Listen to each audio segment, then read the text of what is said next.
Ya, Jawabannya balik lagi bro, kan selama kita bisa ngedukasi kalian, terus kalian jadi orang yang lebih oke, ya kita juga turut bangga. Karena kan betul. itu kebahagiaan ultimate seorang edukator, yaitu adalah ketika murid-murid mereka itu bisa berkembang. Itu kan Betul. menunjukkan kalau ya level kita sebagai edukator itu tinggi sebenarnya. Nah, gimana caranya? Kalian bisa ngukur seorang edukator tuh sukses ya dari murid-muridnya. Iya, setuju. Ketika banyak yang bilang, oh ini muridnya mana? Lah, semua influencer kripto yang lu scroll, yang muncul, yang udah mulai pamer-pamer, semuanya influencer kripto itu adalah murid kita.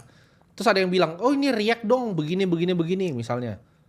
Ada yang beli mobil bro, ya video-video di depan mobil, karena baru satu cycle, karena belajar sama kita kan. Ya cepet banget dapat Ya, mobil. ada yang dapat mobil, ada yang beli rumah untuk orang tuanya, terus dia flexing, ada juga yang beli jam tangan, flexing.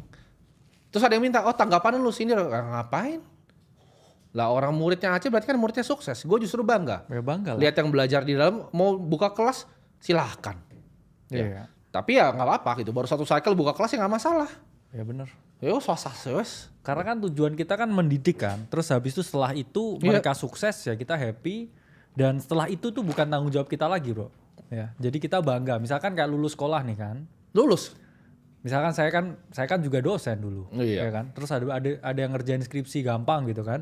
Terus dia euforia gitu. Ya udah saya happy. Betul. Karena ya saya sebagai seorang pengajar itu udah menunaikan tugas saya. Dan nanti misalkan dia oke, kayak Pak Kalimas Sadar nih saya berhasil nih kayak bikin usaha ini atau ngerjain ini. Ya saya juga bangga dong dia bisa Betul. ngerjain itu. Tapi nanti kalau misalkan di usahanya atau apapun dia fraud atau scam gitu, ya itu juga bukan tanggung jawab saya. Betul. Kan itu apa yang dikerjakan sendiri. Iya, apa yang dia kerjakan Contoh sendiri kan. ya, misalnya gue punya karyawan misalnya. Ya gue kasih contoh lagi nih karena mukanya di sini dia, selalu di sini kayak Pierre nih misalnya. Banyak bilang, "Oh, tapi kenapa Pierre bisa kerja?" Gue pengen tanya lu semua, berapa harganya untuk lu bisa melekat sama gue biar bisa dapat apa yang gue pikirin. Ya kan?